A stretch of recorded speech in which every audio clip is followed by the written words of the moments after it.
Camera number 1, camera number 2, camera number 3,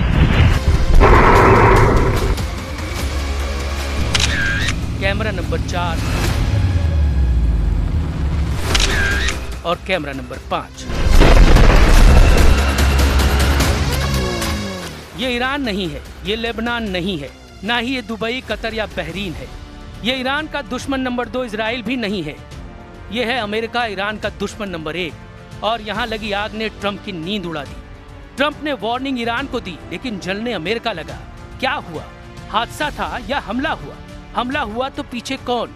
ये सवाल pentagon को गश्त दिलाने के लिए काफी है।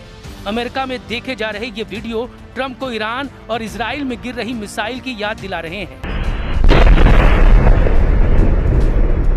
अमेरिका के राज्य टेक्सास में 23 मार्च को एक बड़ी तेल रिफाइनरी में धमाका हुआ और फिर आग की भयानक लपटें उठने लगी। लग रहा था कि ईरान या फिर इजराइल में कोई मिसाइल गिरी है। ये टेक्सास के पोर्ट ऑर्थर में वेलोरो रिफाइनरी है। धमाके में कोई घायल तो नहीं हुआ, लेकिन पूरे अमेरिका का दिलो दिमाग तस्वीरें देखकर झुलसने लगा।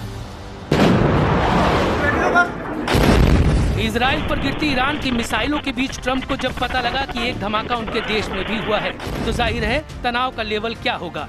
क्योंकि अमेरिका का सबसे बड़ा डर तो यही है कि जो युद्ध हजारों किलोमीटर दूर चल रहा है, उसकी चिंगारी उनके जमीन तक नहीं पहुंचनी चाहिए। ऐसे में अमेरिका के वेलोरो रिफाइनरी में हुआ क्या? ये अमेरिका की सबसे बड़ी रिफाइनरी है, जहां करीब 4.5 लाख बैरल तेल रोज रिफाइन किया जाता है। यहाँ 770 कर्मचारी काम करते हैं। जब यहाँ पर धमाका हुआ तो कई किलोमीटर दूर तक आवाज सुनाई दी। और फिर यहाँ लगी आग देखिए। युद्ध के वक्त जब तेल गैस की कीमत उछाल मार रही है, तब अमेरिका की सबसे बड़ी रिफाइनरी में हुआ धमाका बहुत बुरी खबर लेकर आया है। सवाल उठने लगे कि क्या ईरान ने ट्रंप के घर में घुसकर मारा है? क्या टेक्सास की रिफाइनरी में हुआ विस्फोट किसी शाहिद टाइप के ड्रोन का अटैक है? टेक्सास की रिफाइनरी में हुए धमाके के पीछे तकनीकी गड़बड़ी बड़ी वजह बताई जा रही है।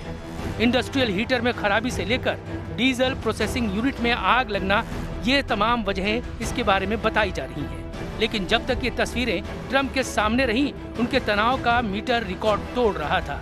क्योंकि ईरान वाले खतरे का असली डेंजर जोन तो इजराइल बना हुआ है। इसका सबूत डिमोना पर हुआ दूसरा सबसे बड़ा अटैक है।